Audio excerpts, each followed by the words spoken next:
it make you maybe want to do some coaching down the road? Yeah, coaching's always been in my locker, I would say. I really enjoy helping the youth and, coaching, but, obviously we'll see what opportunities present themselves when I'm done playing, and whatever comes, I'll be ready for it, So. What kind of things were maybe different than you thought they would be?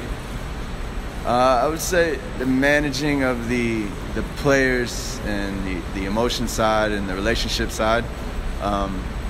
The X's and O's, the tactics, the soccer piece, that comes pretty naturally, and those seem to be things that we have a good grip on. But when you have to manage 20 other men in a locker room and men that you have relationships with, that can be difficult at times. It's been a challenge, but it's also been something we've learned a lot from. Was that part more challenging because of the way you were thrown into it and still being on the playing side? Yeah, I'm sure that had a lot to do with it. A lot of times when you're the coach, you're the authoritative figure, and the dynamic was a little bit different for us because, we can't just come in here and say, hey, I'm the boss, do what I say. That's not how it works. That's not how you get the best out of your teammates. So our approach had to be a little bit different, and it was something that we had to learn as we went on. But to be fair, I think we've done a really good job, and credit to all the players because they've been, outstanding during this whole process. What do you know about John coming in? I didn't know much, but from what I've heard from speaking to different people that know him is that he's a good person. He's a man of character, and he has a great background as far as the soccer goes in this country. So I'm really excited for him to come in and learn from him. Do you think this would have even been possible for you guys to do this whole player-coach thing without the culture that was already built in there? Yeah, no, I don't think it would have been possible. I think our culture and our environment has been a major factor in how we've been able to carry on throughout the last month or so.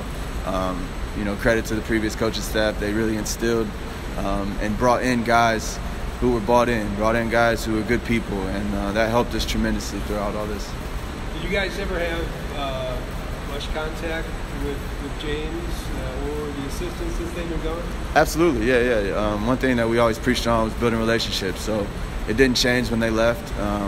We still talk to Bonnie and James and Dan from time to time, and they've been very helpful to us, and the phone for us, the phone calls are always available for us, and that's something that is much appreciated from our end, and it shows what type of people they were as well, or the type of people they are. Touching on Sunday again, just talk about number 50 for you, and the fourth player to do it in USL history. What does that mean to you? Yeah, it's kind of surreal, as I was saying. More for me than the goals is the fact that I've been able to play this long.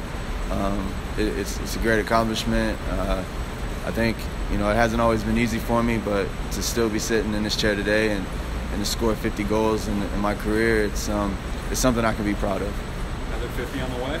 Yeah, I got about 3 more years to do it, 4 more years to do it. Now, yeah, like I said, I love scoring goals. The goals come, but if I could win a couple more championships, that would be far better than scoring goals.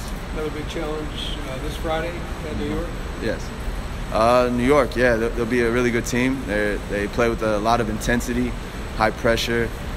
They're well coached, and they have a good thing up there. So we have to be on our A game. We have to make sure we're dialed in, focused, and have our game plan together. You don't have the best history with Red Bulls, too, just in terms of the occasions themselves. Do you think that history is going to play a factor on Friday? No.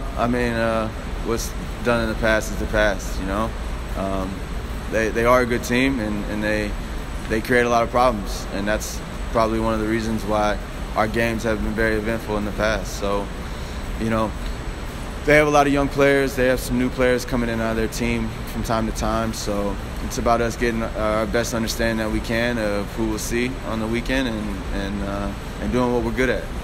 The goals seem to pour at home for them. They're talking 3, 4, 5 a game. How do you guys shut them down this weekend?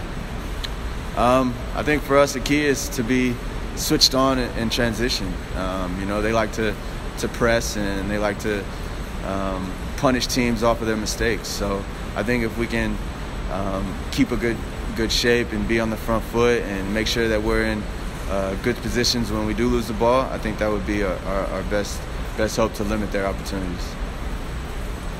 George, would it have been difficult to continue the player-coach role, say, through the rest of the season? Is this kind of a relief that there is a coach coming in? Yeah, I mean, it's something that we were prepared for. You know, when we stepped in this position, we had to prepare ourselves to finish out the year. Now that the coach has been hired, it is a bit of a relief that we can all just go back to our planned duties. And again, you know, bringing in somebody with the caliber of Coach Hackworth is going to be great for us to hear a new voice, to get a new ideas, and you know, I think it's going to be great for not only us as a coaching staff but the whole team. What was your most frustrating moment as a player coach?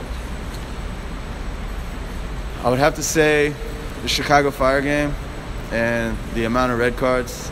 And again, I've said this before, I don't think the red cards were, you know, done on purpose or we lost control or anything like that. I just think the emotions and some of the frustrations that kind of carried over, and we were a bit unlucky at moments. But yeah, the spell there after the Chicago Fire game was a difficult time for us. But again, credit to everybody that we tried to learn from it, and we picked back up with 2 great results, and you know, still haven't been beaten since then.